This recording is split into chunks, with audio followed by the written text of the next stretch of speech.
Hello everyone, it is your boy Winster back at it again with another video. Today we are doing a deck profile on the newly released Crimson King structure deck. We got three of them motherfucking things. We put them together and this is what we ended up getting. So I wanted to give you guys my honest feedback, and I wanted to put a deck list that is budget friendly and that you guys could take to locals today. But as we get into the content, guys, please consider subscribing and turning on the notification bell. If you haven't done so, hopefully I could earn that subscription with this video. Also, if you guys can, please consider joining the membership to the channel. Helps out tremendously, and you guys will get a shout out at the end of every full video. But let's go ahead and jump into the deck profile. Pretty excited to showcase what I ended up building for you guys. Okay, guys, so jumping right into the main deck, I play a 40 card build. Just for the record, I actually don't have a side deck at all. I thought a lot of the cards in the structure deck were super mid and not even worth adding, honestly. I'd rather have more consistency in my deck than not. A lot of the engine cards inside the structure deck are super situational and super specific, and there's going to be game states where you're just never going to reach to that point. So I just thought it'd be easier to not play bricks than to play them.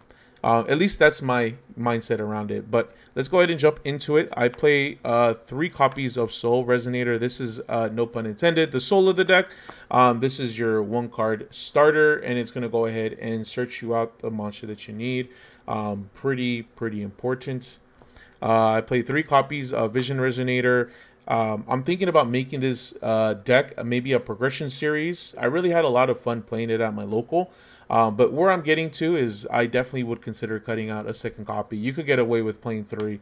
I think this is maybe the only brick in the deck, because you definitely don't want to open it because you're going to end up searching it out or adding it to your hand from the grave as the combo progresses. But definitely playing 2 is the right number. You don't have to play 3.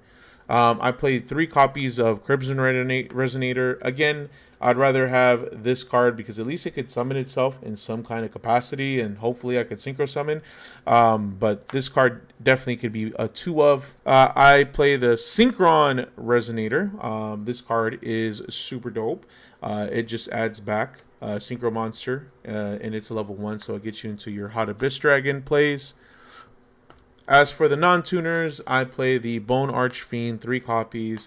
There is a 1-card combo with just this card. Well, I guess 1.5 because you need to discard, but this is a 1.5 combo by itself. Such a great card. Increases, decreases what you need. And then I play 3 copies of Askerd Dawnwalker. I don't know if I'm pronouncing that right, guys, but I play 3 of this, and then I play the 1 Fire Ant. Funny enough, in the matchup versus Sprite, I ended up tribute summoning the Ibli, game 3, thinking that they were going to stop me from being able to play. They almost did, but I just tributed the Ibli, summoned this, and then as the play continued, he bounces back to my hand, and then I discarded it and summoned the Fire Ant. It was so funny, man. It brought a tear of joy to my eye because how funny it was. But yeah, I played 3 of this, 1 of this, and honestly, like, him being a 3 kind of sucks because there's not a good Synchro 9 that you could go into right off the bat. But usually you're going to use this in a level 2 tuner to Synchro for level 8 and hopefully pop off. I play 3 of the Wandering King Wildwind. This card did come up. I definitely consider cutting this out as progression goes, but it did come in clutch. It just sucks that you have to like discard so much in this deck, and there's sometimes that if you want to play around hand traps or play around specific cards, or start baiting out specific interactions with your opponent, a lot of cards are just bait and they end up like bouncing it, negating it, right? And you're discarding, so you just run out of resources, and I think that's like the one downside to the deck, in my opinion. I play 3 copies of Resonator Call. Now, the reason that these are ultra is someone needed to trade, right? And I was trying to go through the binder, seeing like, what should I take? So that way, we could just trade really quick. And they had these, and I'm like, fuck it, like I'll just throw this in the deck. And it's like literally the only non-real card in it. But those come in common. You're going to play 3 of those because you need 3. The MVP of the deck, man, Crimson Gaia. This card is the Rhoda of the deck. It flips everything face down. Super good, man. And it's a continuous spell. there's just so much value in that card. I play 3 copies of Resonator Command because I want to have, combo starters. This is going to search the bone. And also, this is a quick effect. Adding something off of Crimson Gaia or adding something off of Soul Resonator. And they change role on resolution. You could just chain this and then still be able to search. So it's pretty good. Pretty good. I maybe consider playing 2 in the future as I add more. And then I play 3 copies of Pot of Extravagance. The extra deck is super crucial to this deck. So it sucks when you banish, the doubles that you do play. Because again, I'm only playing the budget build. But this card helps out definitely in the grind game. It just sucks that we have to, forfeit so much in order to get some sort of advantage. And then onto the traps, we play 3 copies of Fiendish Golem, and we play the 1 Fiendish Chain. I think the one trade-off I would do is maybe play 2 copies of Fiendish Chain, because this actually came up a lot. And people were just so caught off guard when I would just Fiendish Chain something and just negate their effect. And, there's a lot of old people at the local, and they're like, yo, Fiendish Chain, I haven't heard of that card in a long time, but it definitely came up, and this is searchable because it mentions Red Dragon Archfiend, which is insane to me. And then I played 2 copies of Red Zone. It's great. If you control the Synchro, you could pop a card when your opponent activates a card effect. Pretty good. And then last but not least, Red Rain. I never use this card.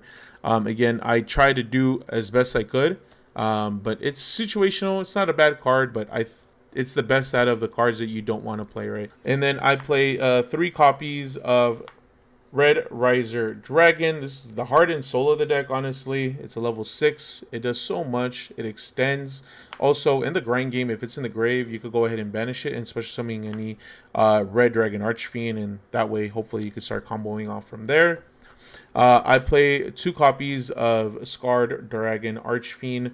This card is amazing. The one regret that I do have, though, is that I don't play the 3rd. I did not think this card was going to be this good. But yeah, this card is amazing, right? Going 2nd, you just pop your opponent's monsters. You synchro summon from the extra deck. It's just so good, man. So good. And then I play 2 copies of Red Dragon Archfiend. This is perfect, playing 2 copies. And then I play 1 Scarlight. The only reason I play this is for time. I want to be able to burn my opponent. And then I play 2 copies of Hot Red Dragon Archfiend Abyss. This is a good ratio. 2 came up pretty often in the late games. This is one that I fucked up. This should have been a 3rd copy of the Scarred Red Dragon Archfiend. Only play 1, but I played 2. Honestly, it's just a big beat stick. I play the 1 Red Nova Dragon, and then I play the 1 Red Supernova Dragon. And then last but not least, I play the Hot Red King Calamities.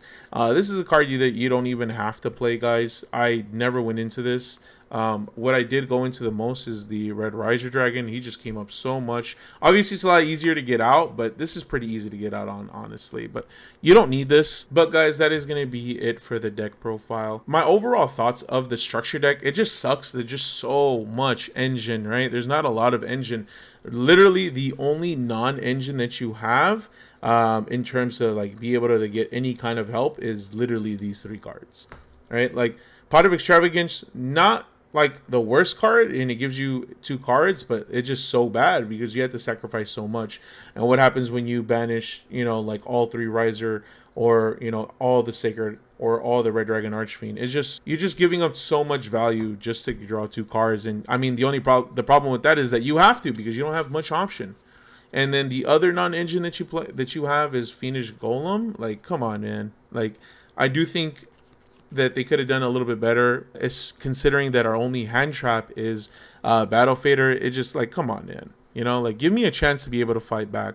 Definitely Nibiru is probably the biggest problem that this deck has. Yes, it could continue to play after, but you're not going to be able to extend so much. And then on top of that, Droll just hurts this deck because you just search everything. But overall, I think the deck is super consistent. Adding the right cards, maybe like Bestials. I just don't want this to be a Bestial deck, so I'm going to try my best maybe to put something together. But let me know, guys, if you guys want to see a progression series. I'm willing to continue to play this deck, add take out what I can. But let me know what you guys think of my budget build. But let me know what you guys think. Do not forget to like, comment, and subscribe. I'll check you guys out later. Peace out, guys.